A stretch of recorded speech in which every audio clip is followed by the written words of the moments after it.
하나님 말씀은 욥기 42장 1절에서 6절까지 말씀입니다. 욥기 42장 1절에서 6절까지 함께 봉독합니다. 욥이 야훼께 대답하여 이르되 주께서는 못하실 일이 없사오며 무슨 계획이든지 못 이루실 것이 없는 줄 아오니 무지한 말로 이치를 가리는 자가 누구니까? 나는 깨닫지도 못한 일을 말하였고 스스로 알 수도 없고 헤아리기도 어려운 일을 말하였나이다. 내가 말하겠사오니 주는 들으시고 내가 주께 묻겠사오니 주여 내게 알게 하옵소서. 내가 주께 대하여 귀로 듣기만 하였사오나 이제는 눈으로 주를 배옵나이다. 그러므로 내가 스스로 거두어 드리고 티끌과 재 가운데서 회개하나이다. 아멘. 오늘 본문 말씀 가지고 고난 가운데 하나님을 만나다라는 제목으로 함께 하나님 말씀 나눕니다. 함께 고백할까요? 고난 가운데 하나님을 만납니다.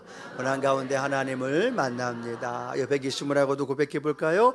고난 가운데 하나님 만납시다. 고난 가운데 하나님 만납시다.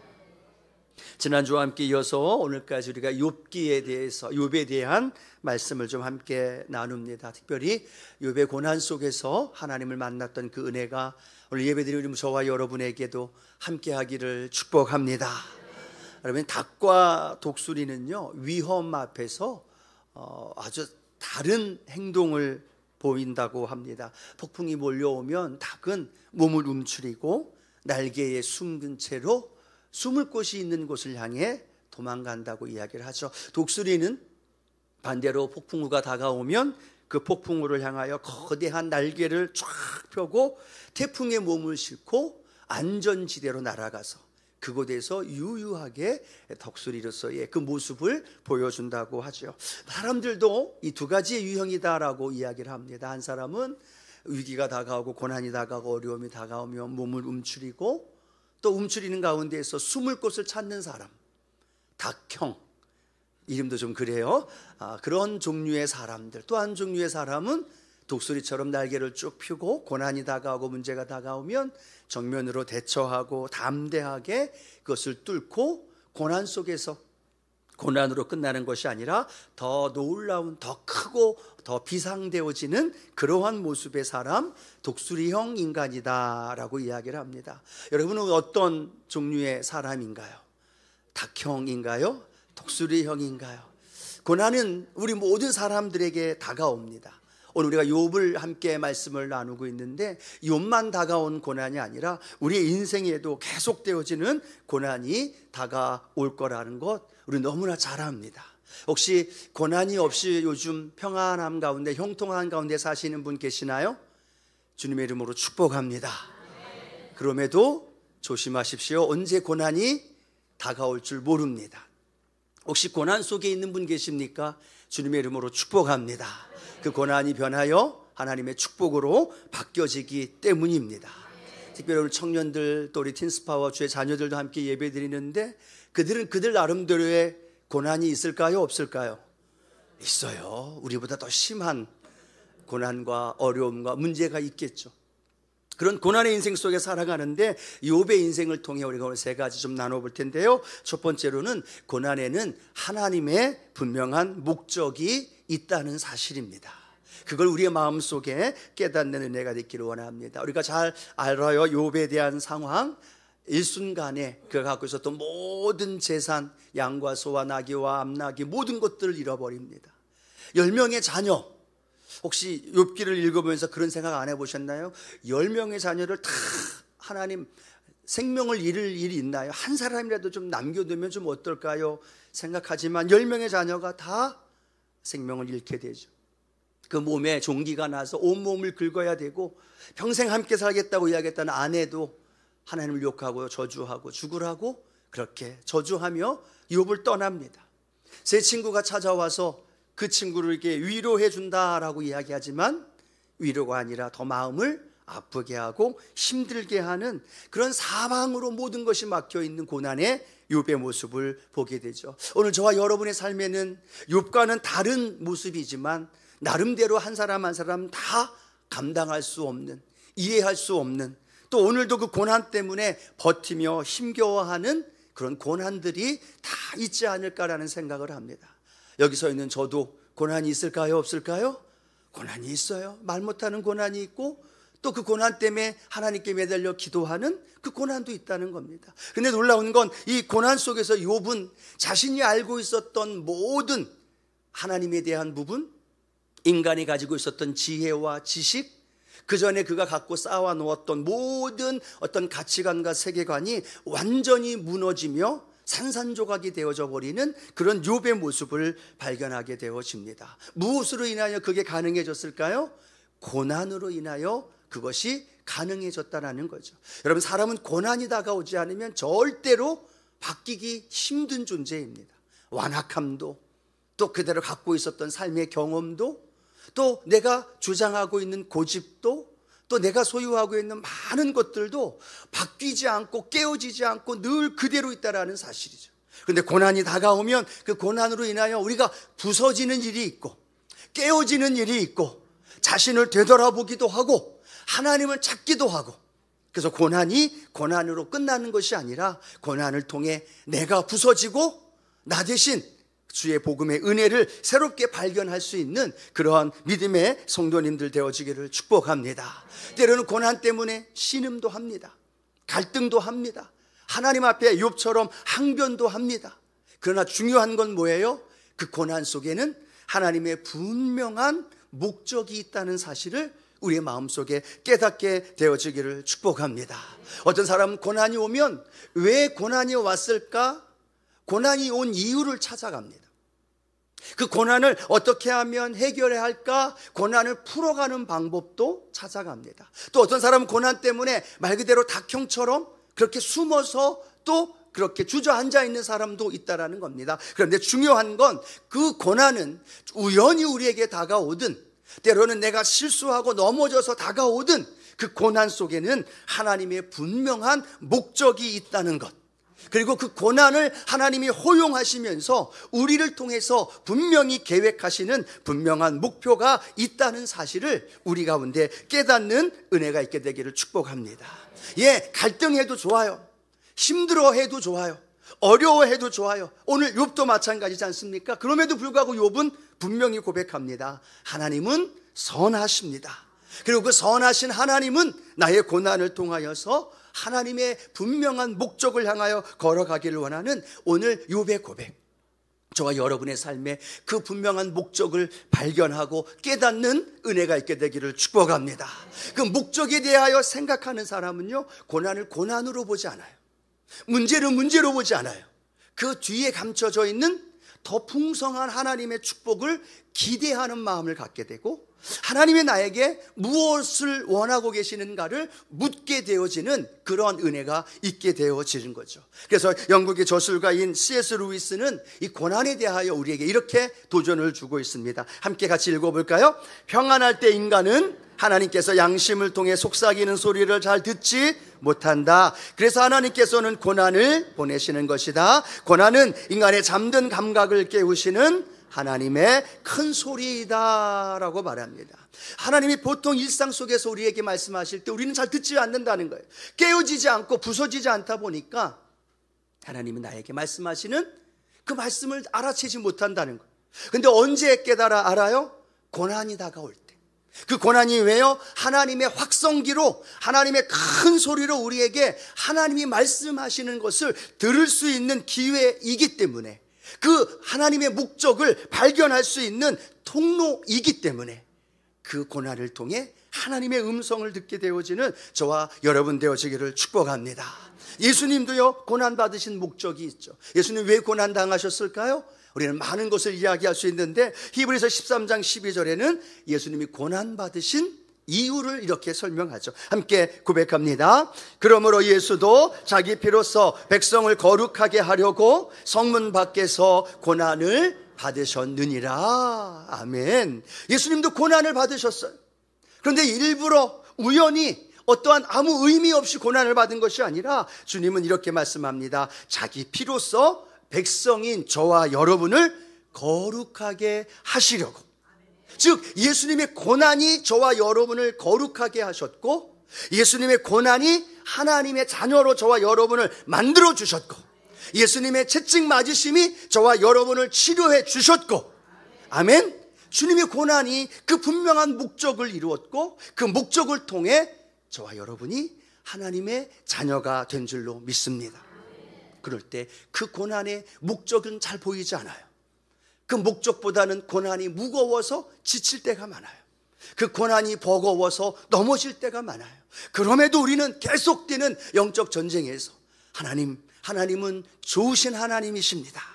내게 다가온 이 고난이 나를 죽이려고 하는 것이 아니라, 나를 힘들게 하려고 하는 것이 아니라 내게 말씀해 주시는 하나님의 음성인 줄로 믿습니다.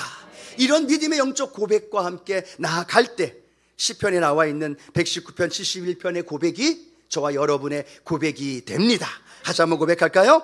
고난당한 것이 내게 유익이라, 이로 인하여 내가 주의 율례를 배우게 되었나이다. 아멘. 그 유익이 되어지는 것, 하나님의 말씀을 알게 되어지는 것, 그것이 바로 저와 여러분을 통해 이루어질 줄로 믿습니다. 그러면 여러분, 우리 믿음의 사람들은요, 고난 다가올 때, 환난이 다가올 때 사도 바울은요 아예 믿음으로 이렇게 선포한 말씀이 있어요. 고난 당하오면 우리는 이렇게 해야 됩니다 라고 선포한 말씀인데요, 로마서 5장 3절 4절 같이 한번 읽어봅니다. 다만 이뿐 아니라 우리가 환난 중에도 즐거워하나니 라고 말합니다.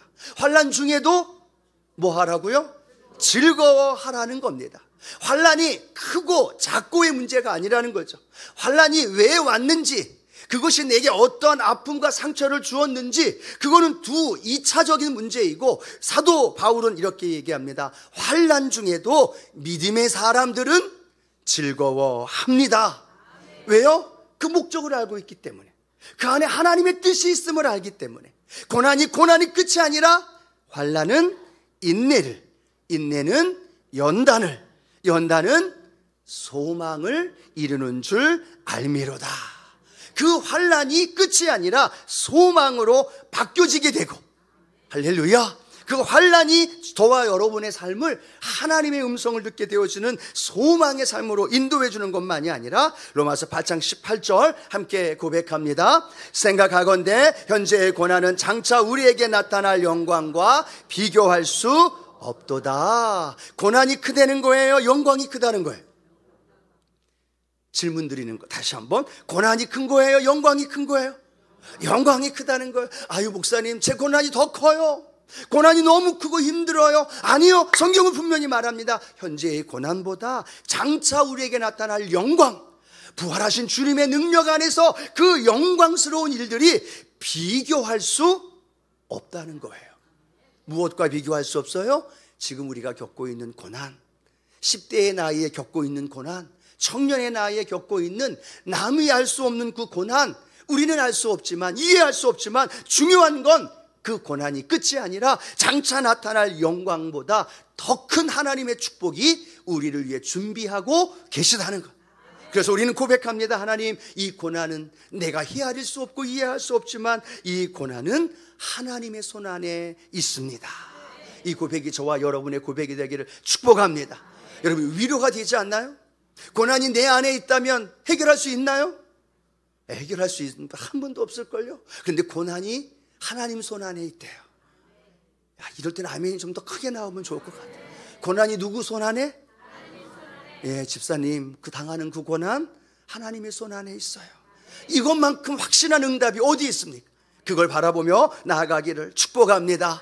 자, 두 번째, 고난 속에서 만나는 사람들이 있다는 겁니다. 내가 지금 힘들고 어렵고 고난 속에 있는데 주변에 있는 사람들과의 만남이 연결되죠. 욥도 마찬가지입니다. 엘리바스와 빌닷과 소발, 이 세 친구가 욥의 고난을 이야기를 듣고 찾아옵니다. 그들이 처음 찾아와서 욥의 모습을 딱 봤더니 말이 아니에요.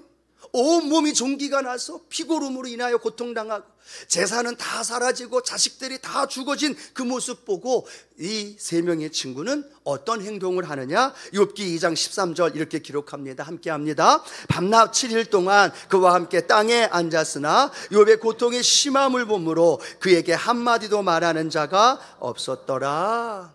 욥의 그 고난을 보고 세 친구가 뭐라고 얘기해요? 아니요, 한마디도 말하지 않아요. 7일 동안 그 옆에서 보면서 그 참담한 모습, 고난 보면서 함께 그 자리에 앉아 있는 겁니다. 뭐라고 변명하고 뭐라고 위로해주고 뭐라고 그의 마음속에 격려해주는 말 하나 없이 그 참담함 앞에 그 친구들도 뭐라고 말할 수 없는 그 침묵 속에 있는 모습.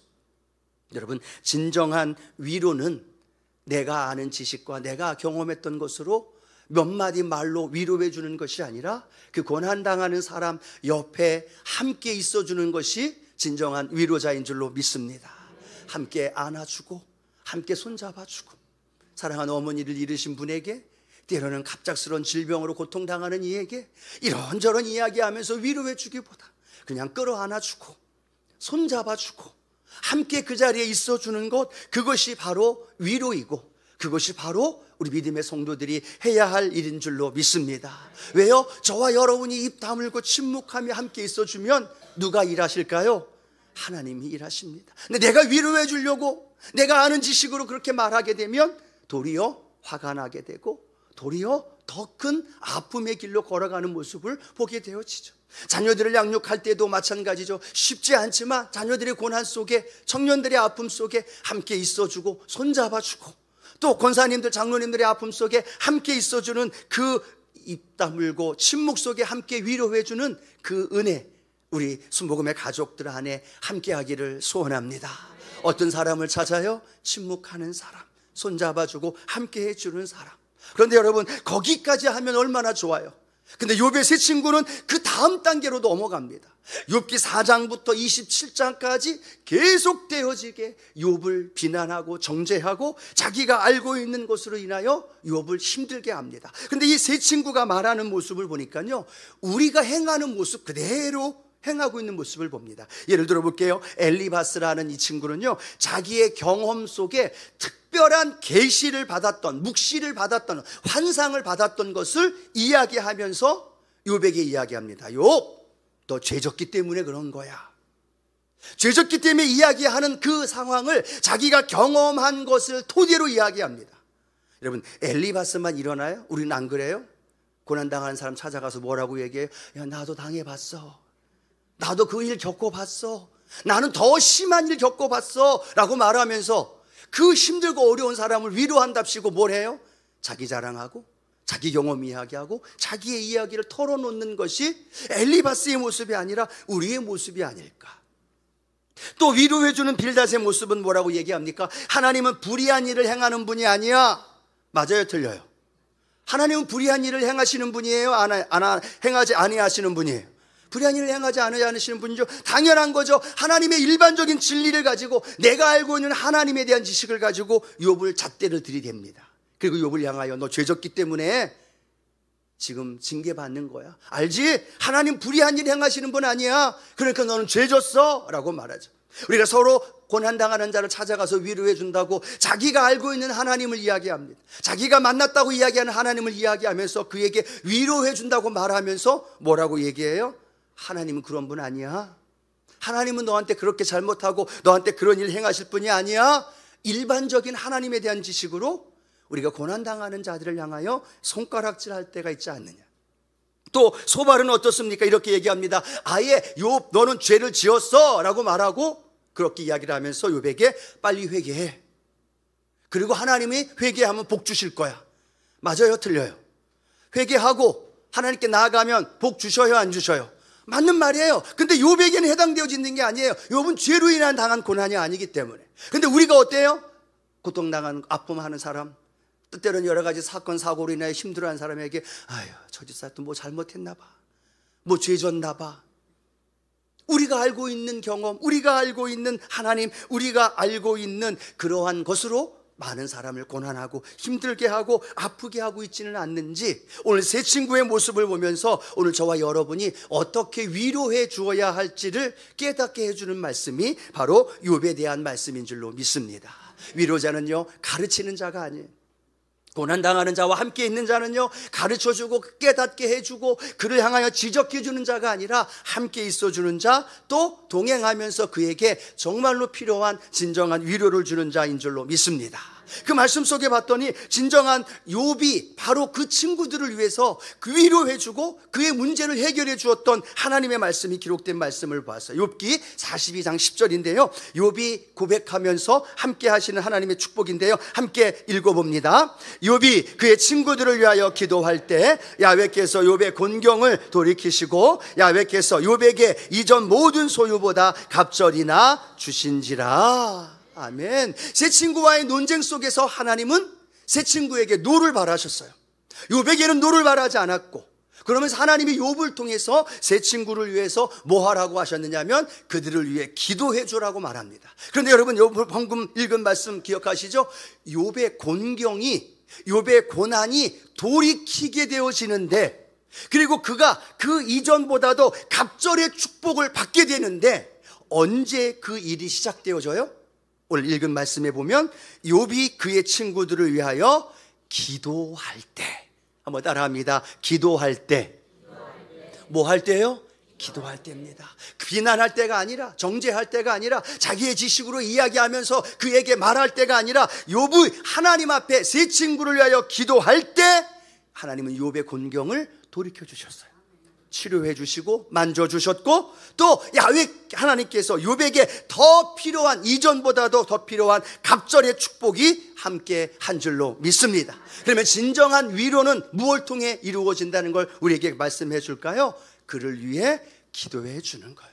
그를 위해서 하나님 만져달라고, 하나님 그를 또 회복시켜달라고 그를 위해 진실된 마음으로 기도할 때 여러분 어떤 일이 벌어지냐면 그 기도에 응답하시사 그 기도에 용서해 주시고 내 문제까지도 회복하게 하시고 또 치유케 하시고 이전보다도 갑절의 축복의 역사가 일어납니다. 무엇을 통해서요? 기도를 통해서.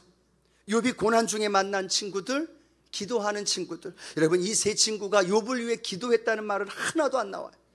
그런데 욥이 그들을 위해 기도했더니 욥의 인생이 완전히 반전이 되면서 치료가 되고 회복되어졌더라. 그럼 우리가 고난당하는 이들 위해 무엇을 해야 할지 기도해야 되고 함께 있어줘야 하고 또 그들을 위해서 하나님의 사랑을 나누어주는 그 삶, 그 사람이 바로 고난당하는 자들을 위한 저와 여러분의 삶이 되어야 할 줄로 믿습니다. 그러한 순복음의 가족들 되어질 때 사람 어떤 누구에게서 위로가 아니라 저와 여러분을 통해 위로함의 은혜가 함께 합니다. 자, 세 번째, 오늘 욥을 통하여 우리에게 주시는 깨닫는 것은 고난 속에서 하나님은 무엇을 주신다? 선물을 주신다. 그 목적한 바를 이루어 주신다라고 말하죠. 욥은 하나님 앞에 계속 하나님 앞에 항변합니다. 하나님, 나는 죄가 없는데요, 나는 무죄합니다. 하나님 만나면 하나님이 증명해 주실 거예요.